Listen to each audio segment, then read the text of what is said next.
Kalian tahu kan, kalau Opung Parbela pakai warna hijau begini, artinya kita mau bahas partai apa? Betul, PSI. Sebentar dulu Opung Parbela, PSI warna hijau. Bukan, jadi pada saat pagi hari ini, Opung Parbela ingin mewakili PSI, mengucapkan selamat ulang tahun kepada Partai PKB. Nyambung aja. Jadi Opung Parbela ingin mengucapkan selamat hari ulang tahun atau hari lahir yang ke-28 untuk Partai Kebangkitan Bangsa. Mudah-mudahan ya PKB bisa tetap mengantarkan Caimin tetap menjadi calon wakil presiden. Enggak calon presiden, Bu, enggak. Karena Caimin dari lahir sudah bercita-cita hanya sekedar ingin menjadi calon wakil presiden.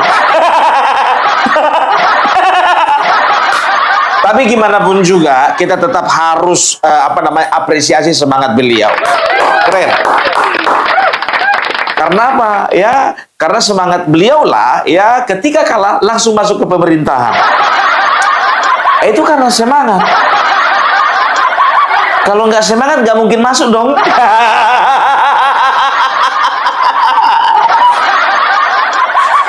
Kalian tahu baru-baru ini ya kan ada kumpulan pengacara ya, atau bisa dikatakan ada seorang tokoh pengacara yang membawa pengacara-pengacara muda se-Jawa Tengah untuk bergabung ke PSI. Ush, keren banget ini. Siapa itu? Nggak mungkin nggak ada yang nggak kenal dengan yang namanya Sunan Kalijaga. Weh, bayangkan kalian, Sunan Kalijaga ini bisa dikatakan ya, kalau dari segi popularitas lumayan lah. Apalagi ada kalau misalnya bersinggungan dengan dunia selebritis.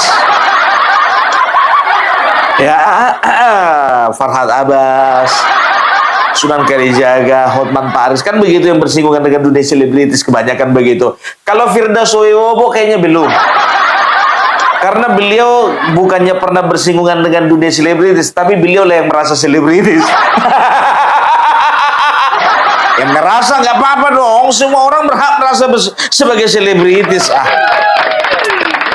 Jadi kemarin mereka datang ke Solo Suar kepada Bapak Joko Widodo dan secara eksplisit menyatakan bahwasanya akan bergabung ke Partai PSI. Ini yang ku bilang dari kemarin, bahwasanya PSI ini bukan hanya digandrungi ya, hanya terfokus kepada anak muda, tapi sekarang kita lihat mulai masuknya Ahmad Ali, Rudi Mase, setelah itu siapa namanya Bestari Barus. Ini semakin membuka kesempatan dan membuka cakrawala bagi orang-orang tua bahwasanya PSI ini adalah tempat bagi semua usia. Bukan hanya semua usia, tapi bagi semua kalangan.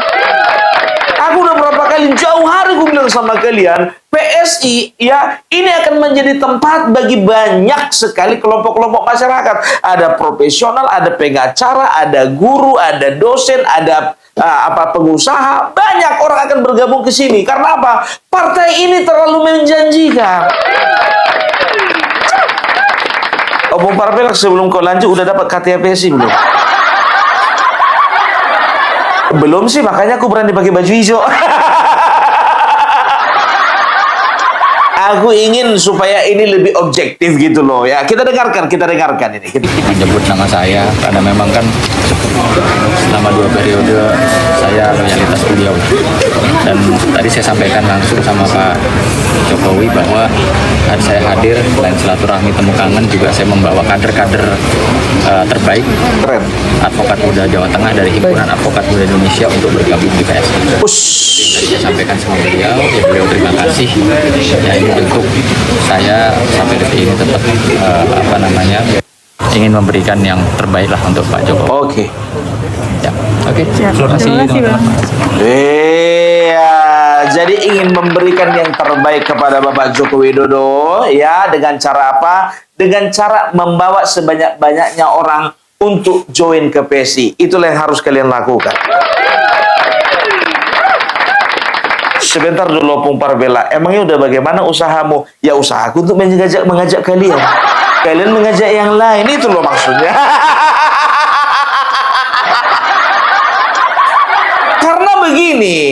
Karena begini, bukannya bilang apa, terlalu sayang sekali kalau Bapak Joko Widodo tidak kita jadikan patron. Karena apa? Keberhasilannya selama 2 periode tidak pernah korupsi, tidak pernah melakukan tindakan-tindakan yang amoral, tidak pernah melakukan tindakan-tindakan yang menyakiti hati rakyat, tidak pernah melakukan hal-hal yang merugikan negara. Alah, banyak kali cerita membela gara-gara dia utang banyak. Utang Indonesia itu adalah utang produktif. Lewat apa? Lewat infrastruktur. Infrastruktur bisa menghasilkan apa? Menghasilkan pajak lewat apa? Kalau misalnya lewat jalan tol, ya, kita akan menerima faedah. Negara kita mendapat faedah dari apa? Dari ongkos masuk lewat jalan tol. Nah, dari situlah diambil pajak untuk pembangunan yang lainnya, termasuk untuk membayar semuanya utang-utang negara. Kan begitu, daripada menjual pulau, menjual satelit, udah dijual nggak produktif lagi. Siapa itu Bung bilang? Ada si negara sana.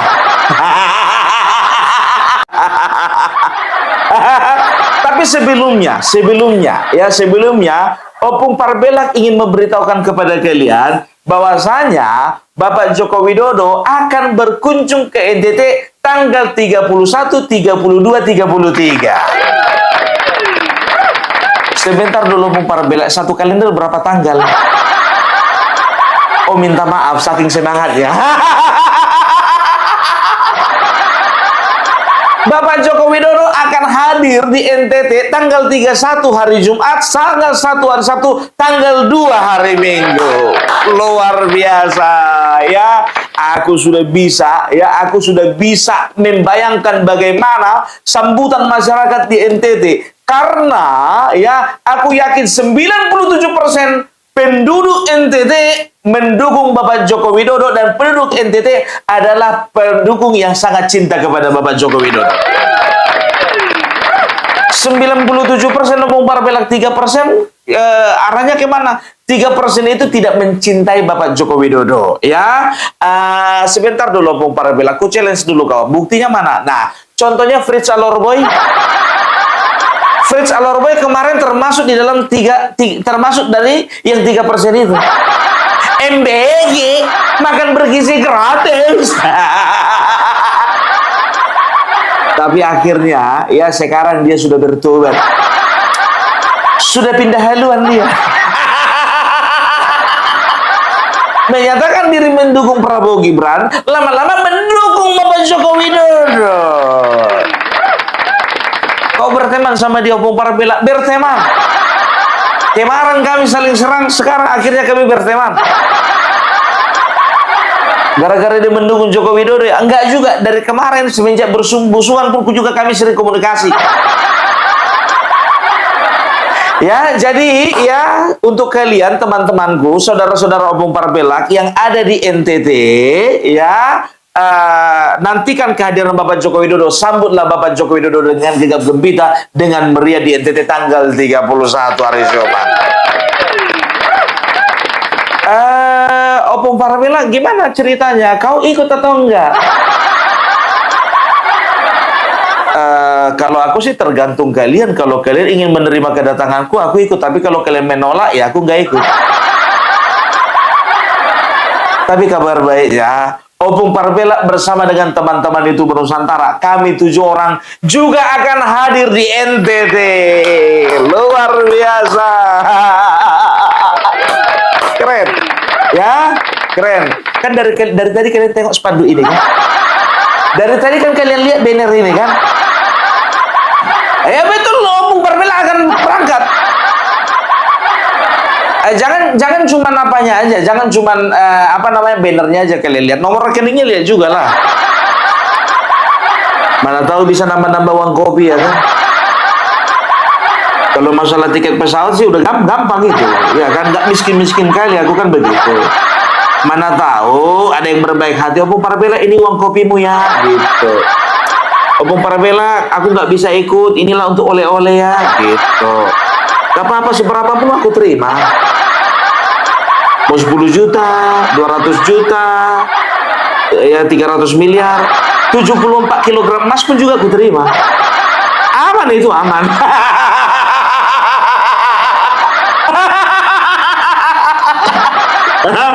Ada Dan Joko Parbela kalau menjilat nomor 1. Halo. Ya, jadi biar tahu kalian, ya kita akan gempur terus media sosial dengan animo masyarakat yang sangat menantikan kedatangan Bapak Joko Widodo. Yakin aku, ya, aku bilang sama kalian, ya, masanya ini pasti akan lebih besar daripada masa yang ada di Lampung kemarin. Ya kenapa bilang? Karena di sana biar tahu kalian saking cintanya masyarakat kepada Bapak Joko Widodo, dibangun patung Bapak Joko Widodo. Bayangkan kalian, sedangkan di Lampung yang ada patung gajah, nggak ada patung Bapak Joko Widodo. Mereka sangat menanti-nantikan kedatangan Bapak Joko Widodo, apalagi yang ada patungnya.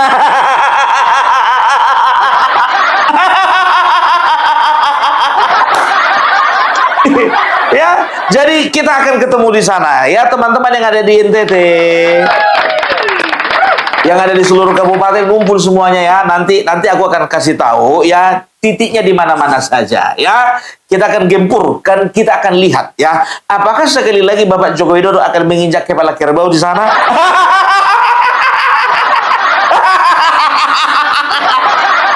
Nggak tahu. Itu di luar kendaliku. Dan juga itu di luar daripada kewenanganku.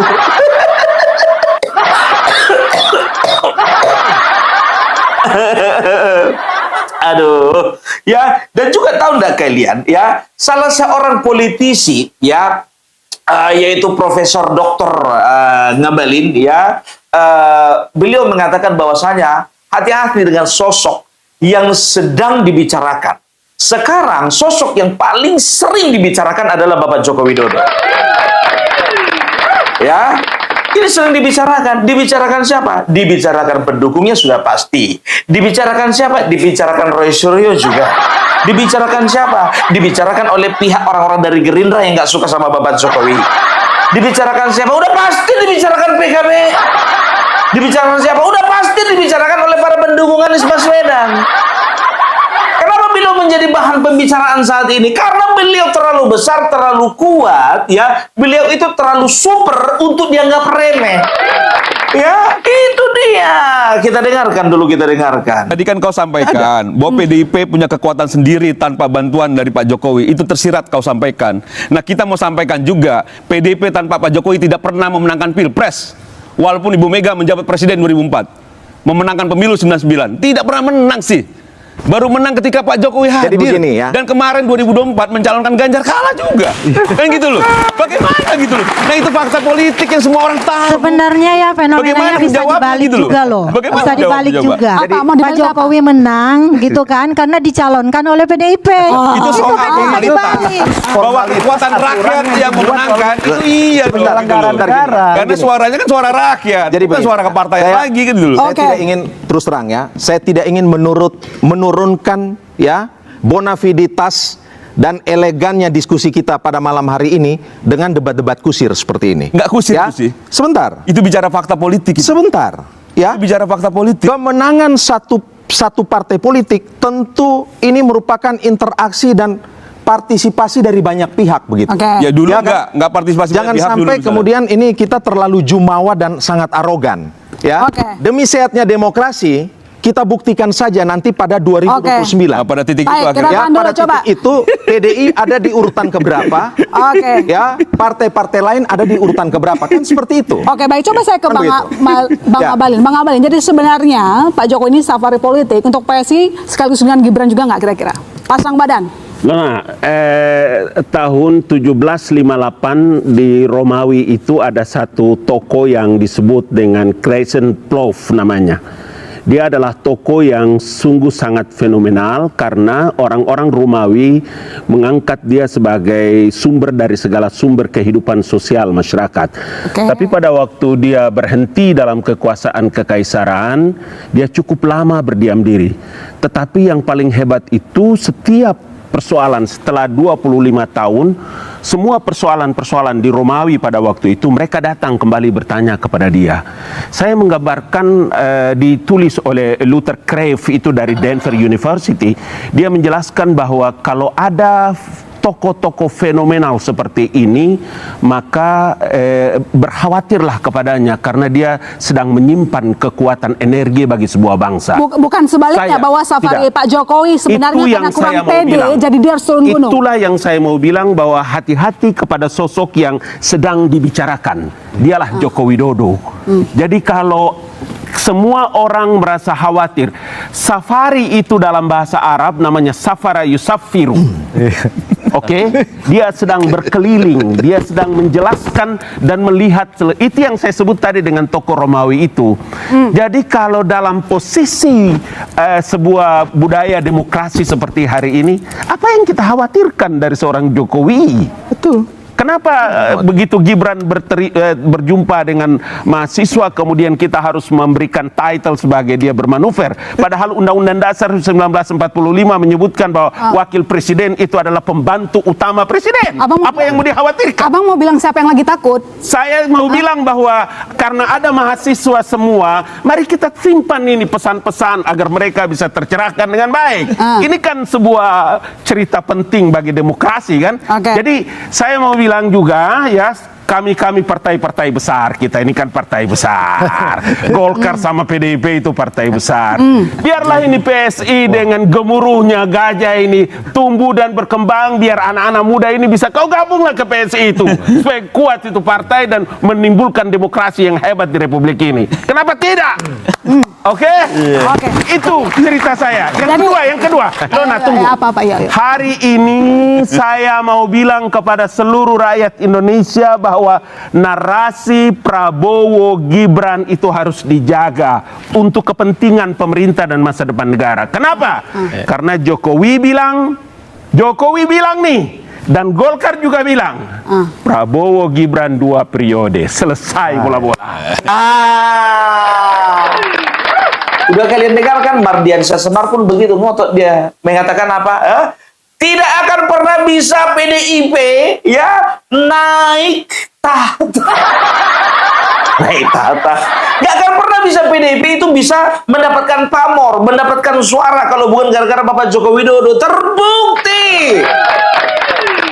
Megawati kemarin jadi presiden sampai 2004, waktu zamannya dialah pertama kali pemilihan presiden secara langsung. Aku nggak tahu entah kenapa, apakah dia bermaksud supaya jangan terjadi lagi tahun 98? Karena apa? Kejadian tahun 98 ya, itu tahun 97 ya, itu terjadi sebuah sebuah keterbalikan. Karena apa? PDIP mendapatkan jumlah suara paling banyak, hampir 33%, bahkan 33% lebih ya. Tapi presidennya dari partai yang lain. Apakah mungkin, ini aku bertanya, apakah mungkin ya ini yang sedang diantisipasi Ibu Megawati dari partai PDIP, jangan sampai suara dia lebih banyak, paling banyak, tapi calon presiden yang lain yang menang, kan begitu. Dengan merasa percaya dirinya Ibu Megawati ya, pada masa pemerintahan. Aku nggak katakan Ibu Megawati yang setting ya, tapi pada masa pemerintahan Ibu Megawati, beliau terlalu overconfidence, terlalu percaya diri bahwasanya rakyat akan lebih memilih dia dibandingkan daripada calon yang lain. Nggak taunya dalam tanda kutip pengkhianatnya lebih dipilih rakyat. Siapa SBY? Yang katanya dia sudah mengkhianati Ibu Megawati. Di dalam politik ini tidak ada istilahnya nama pengkhianat, nggak ada. Kalau ada istilah pengkhianat, sebut Bapak Prabowo pengkhianat kepada Partai Golkar. Kalau memang ada kata pengkhianat, sebutkan, ya sebut satu nama Surya Paloh menjadi pengkhianat Partai Golkar sehingga dia membuat Partai Nasdem. Kalau misalnya dia pengkhianat, sebutkan ya yang namanya Guntur Romli pindah dari PSI ke PDIP. Jangan cuma Bapak Joko Widodo dilabeli pengkhianat gara-gara dia itu keluar daripada dan juga nggak keluar, dipecat. Kan begitu. Jangan sematkan kata pengkhianat di dalam politik. Nggak ada cerita pengkhianat. Kita nggak tahu. Kalau sekarang mungkin Opung Parbela mendukung Bapak Joko Widodo, ya kita nggak tahu. Ya untuk kedepannya mungkin Opung Parbela nggak mendukung Bapak Joko Widodo lagi. Mendukung siapa Opung Parbela? Mendukung Gibran. Sama aja, Pung.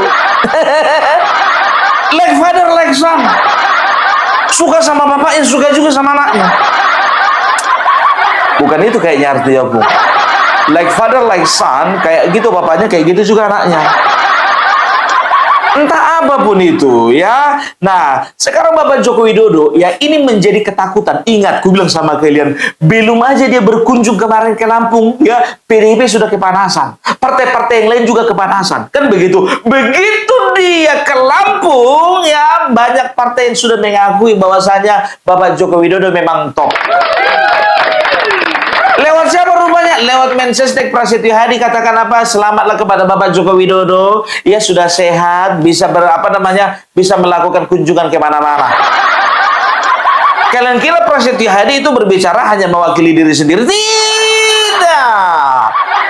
Kan begitu, nggak kalian lihat itu ya, Mas Gibran kemarin di videonya gelus-gelus kucing, kan begitu. Artinya itu menggambarkan bahwasanya ya sekarang Mas Gibran lagi dielus-elus, kan begitu. Makanya ketika Mas Gibran dielus-elus, nggak lama kemudian terjadilah sebuah insiden. Mas Gibran dulu nggak satu meja sama Bapak Prabowo. Kita lihat lagi ke depannya, ya apakah Mas Gibran ya setelah Bapak Joko Widodo berkunjung ke NTT, apalagi nanti apakah Mas Gibran nanti gelus-gelus kucing lagi? Mas Gibran kucing itu namanya siapa? Bobi Kertanegara bukan kan? Oh, bukan. Beda pemilih itu pun beda. Nggak yang itu.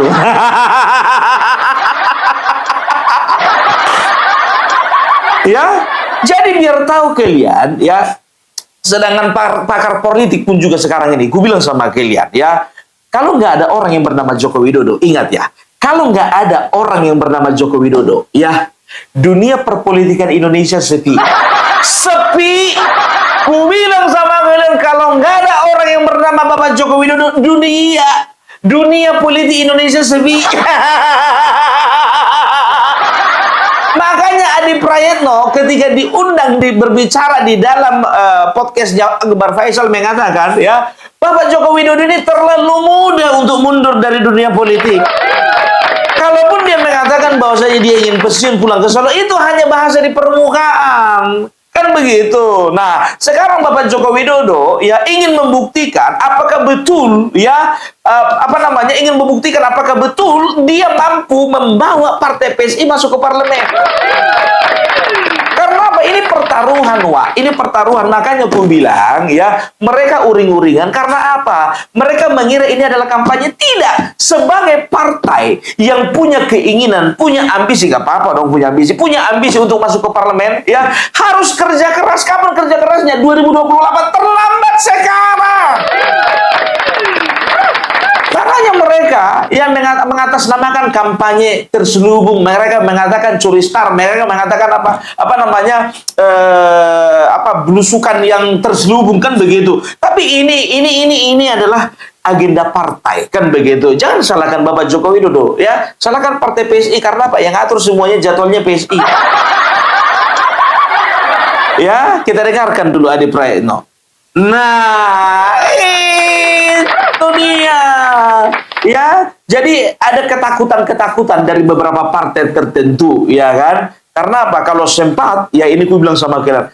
Kalau pertaruhannya seperti, kalau sempat Bapak Joko Widodo berhasil membawa PSI, ya, ke parlemen, pertaruhannya apa? PSI akan semakin besar dan ada partai yang lain akan semakin kecil. Pasti itu. Ku bilang sama kalian itu pasti. Karena apa? Ya, karena apa? Jumlah pemilih di Indonesia itu biasanya stabil. Kalau nggak naik ya naik 1 juta, turun 1 juta, gitu-gitu aja, kan begitu. Nah, kalau misalnya bisa dibuktikan pemilih PSI ya ada 7% bahkan lebih, ya berarti ada persentase dari partai lain yang menurun. Nggak perlu kusebutkan nama partainya. Salah satunya warna merah. Salah satunya. Aku nggak perlu sebutkan nama partainya, nggak perlu sebutkan ketua umumnya, nggak perlu sebutkan namanya, ya nggak perlu, itu nggak etis, nggak penting. Yang penting warna merah, lambangnya kepala banteng. Ya, itu clue, belum tentu tahu orang semua ini. Orang belum tentu tahu ini semua. Kecuali kalau ku aku sebutkan nama partainya, nama ketua umumnya, ya baru orang bisa tahu. Nah ini aku nggak sebutkan ketua umumnya siapa, nama partainya apa. Yang penting cluenya warna merah, lambangnya kepala banteng, moncongnya putih. Itu salah satunya. Mereka masih ada di atas PSI nantinya, tapi presentasi menurun kan begitu. Kalau sekarang katakanlah kemarin per hari ini presentasinya 13%, katakanlah 7% PSI, mereka ada di angka 8%. Mereka kalau doa mau pupar bilang salah satu dari kader mereka ya, pimpinan DPP mengatakan bahwasanya nanti akan ada saatnya ya hampir keceplosan. Akan ada saatnya partai merah ini akan disetting mendapatkan 7%. Itu bahasa dari dia. Aduh. Dan tahu nggak kalian, bukan cuma partai politik yang penasaran, bukan hanya bukan cuma tokoh-tokoh politik yang penasaran, bukan cuma media-media seperti media mainstream yang lainnya yang penasaran dengan Bapak Joko Widodo. Tahu kalian, salah satu penyerang Bapak Joko Widodo yang sampai saat ini penasaran, tahu kalian, adalah majalah media Tempo. Dan saking penasarannya, makanya mereka memberanikan diri kemarin datang ke Solo. Kita lihat. Rabu 22 Juli 2026, rombongan tim bocor Alus Tempo mendatangi kediaman Presiden ke-7 RI, Joko Widodo Jokowi, di Solo. Kunjungan itu bukan datang secara tiba-tiba. Pertemuan tersebut berlangsung setelah tim mengajukan permohonan audiensi kepada Jokowi. Hal yang menarik bukan sekadar adanya pertemuan itu, melainkan durasinya. Jokowi menerima rombongan bocor alus selama kurang lebih 2 jam. Waktu tersebut tergolong cukup lama dibandingkan tamu-tamu lain yang biasa berkunjung ke kediamannya. Bahkan selama pertemuan berlangsung, puluhan warga yang telah datang lebih dulu untuk bersilaturahmi harus menunggu hingga pembicaraan selesai. Kondisi itu membuat pertemuan ini menjadi perhatian tersendiri. Lalu muncul pertanyaan, mengapa bocor alus masih mencari-cari Jokowi? Padahal dalam berbagai kontennya, program tersebut kerap mengulas dan mengkritisi Jokowi. Beragam spekulasi tentu bermunculan. Ada yang menilai pertemuan tersebut meningkatkan perhatian publik. Ada pula yang menganggap pertemuan bocor alus hanya untuk menaikkan engagement medianya. Sebab secara tidak langsung ulasan mengenai Jokowi selalu menjadi trending topik yang menarik perhatian publik. Atau mungkin bocor alus justru ikut penasaran soal ijazah Jokowi. Kita tidak tahu siapa dan apa yang mengerahkan mereka untuk datang ke rumah Jokowi. Namun apapun alasannya, sekian dan terima kasih. Nah, berapa jam? Mereka datang ke rumah Bapak Joko Widodo berapa jam? 2 jam. Apa kalian yakin orang yang datang cuma 5 orang ya, cuma foto-foto selama 2 jam? Nggak mungkin. Ada apa ini? Kan begitu. Apakah akan membahas masalah media sosial? Apakah akan membahas masalah BPJS? Apakah akan membahas undang-undang perampasan aset? Apakah akan membahas masalah MBG? Enggak. Sudah pasti ya ini akan sedang membahas bagaimana atmosfer ya daripada perpolitikan di Indonesia. Aku nanya ya sama salah seorang yang ada di sekitaran sana, ngomongin apa sih bocor halus sama bapak? Aku bilang begitu, nggak tahu Pung, kami pun juga nggak tahu. Kalaupun kami tahu Pung, ya nggak mungkin juga kami kasih tahu sama Pung. Dan aku juga berhenti stop sampai di situ aja, nggak terlalu kepengen tahu juga. Karena aku tahu siapa laku ini kan begitu. Ya. Coba bayangkan kalian, penyerang Bapak Joko Widodo, ya itu sekarang sudah penasaran. Penasaran, kenapa orang ini terlalu kuat? Kenapa orang ini selalu menjadi pembahasan? Menjadi pembahasan daripada kelompok Roy Suryo, daripada kelompok pendukung Anies Baswedan, dan kelompok-kelompok lingkaran Bapak Prabowo yang tidak suka, lingkarannya Gerindra yang nggak suka dengan Bapak Joko Widodo, terlebih lagi sama PDIP, kan begitu ya. Ini orang perlu di apa namanya? Perlu dikorek, perlu ditelisik. Ya, makanya aku bilang penyerang sekelas Tempo, sekelas Bocor Halus, berani mereka datang ke kandang macan. Berani. Bayangkan kalian, seberani itulah Bocor Halus datang ke rumah Bapak Joko Widodo. Seberani itu juga kemarin Rizal Fadila mempertanyakan ijazah Bapak Jokowi. Si Kurnia. Aduh, termasuk biar tahu kalian, Said Didu saking penasarannya datang dia ke IKN, mungkin kepengen lihat dia bagaimana perkembangan IKN yang kemarin sudah dijadi cita-citanya Bapak Joko Widodo. Dan kemarin biar tahu kalian ya, di videonya pergi dia jogging jalan-jalan biar tahu kalian di IKN pakai wig. Takut dia ketemu Termul. Katanya demikian mana?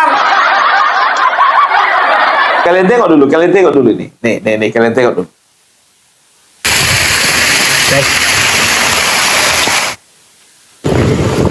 Udah jogging di IKN. Betul kan, pakai wig dia kan? Pakai wig dia.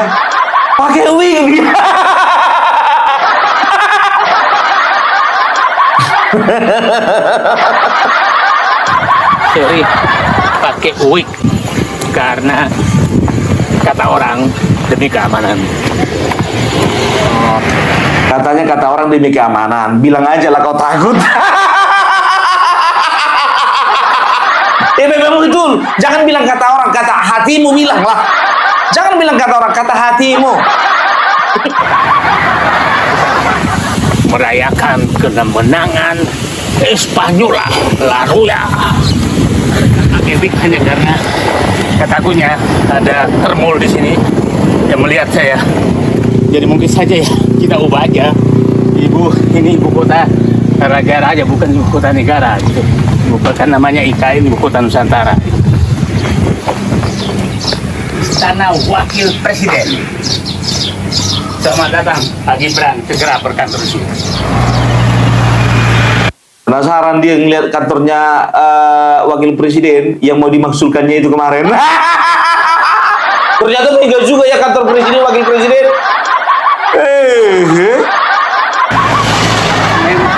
Dan sering kita udah lihat di TV berapa kamarnya, apa segala. Sudah siap semua.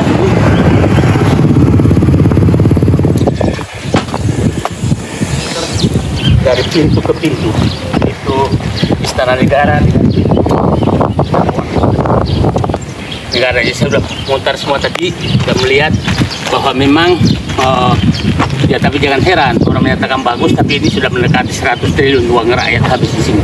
Pakai wig tadi jalan karena nasihat orang-orang yang minta saya untuk jalan. Tapi depan Istana Negara saya mau membuka asli saya. Haruslah di situ kau buka. Dari tadi kan bisa kau buka. Kenapa rupanya? Aku bilang sama kau, ya para pendukung Bapak Joko Widodo enggak sebiadab yang kalian pikirkan. Enggak, kami enggak pernah mempertanyakan ijazah kalian satu-satu. Enggak. Kami enggak pernah mempertanyakan apa sih yang sudah kalian berikan kepada negara ini. Enggak. Kami enggak pernah mempertanyakan yang aneh-aneh, dan kami enggak akan pernah berbuat yang aneh-aneh karena kami semuanya adalah orang-orang beradab. Kami orang waras, kami punya akal dan pikiran, kami punya hati. Satu lagi, kami punya otak.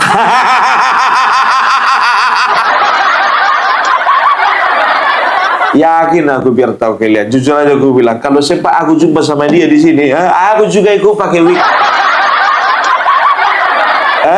Tapi jujur aja lo aku bilang, kalau sempat dia pakai wig, aku pakai wig, ya kan, pasti tengah jalan berpapasan. Kayak kenal. Kayak kenal aku. Dan dia begitu juga mungkin. Kayak kenal. Dari gendut-gendutnya kayaknya kenal. Kayak pendukung Bapak Jokowi, tapi yang itu botak nggak ada ini kok panjang. Jadi artinya apa? Orang yang ingin memakzulkan Mas Gibran, yang selama ini menjelek-jelekan Bapak Joko Widodo, yang menjelek-jelekan Bapak Joko Widodo, yang mengatakan Bapak Joko Widodo korupsi lah, dinasti lah, oligarki lah, segala macam, dia sendiri pun terpana, terpesona dengan keindahan IKN. Dia sendiri mengakui kan, memang betul indah, ya, tapi hampir 100 triliun uang masuk, hampir 100 triliun uang negara habis. Kan begitu. Nah, namanya pembangunan. Di mana pembangunan nggak pakai duit? Emang kok kira kayak cerita rakyat? Ya kan satu malam tiba-tiba nongol candi Borobudur. Nggak begitu. Kita bukan hidup di zaman batu, Pak. Ya, jadi ya kita akan melihat ya bagaimana Bapak Joko Widodo ini ya akan ditakuti ya oleh sebagian kecil orang, tapi sangat dicintai ya oleh sebagian besar orang. Dan kita akan buktikan ya sampai ketemu saudara-saudaraku yang ada di NTT. Oke, itu dulu dari Bung Parbelak. Salam NKRI, NKRI harga mati.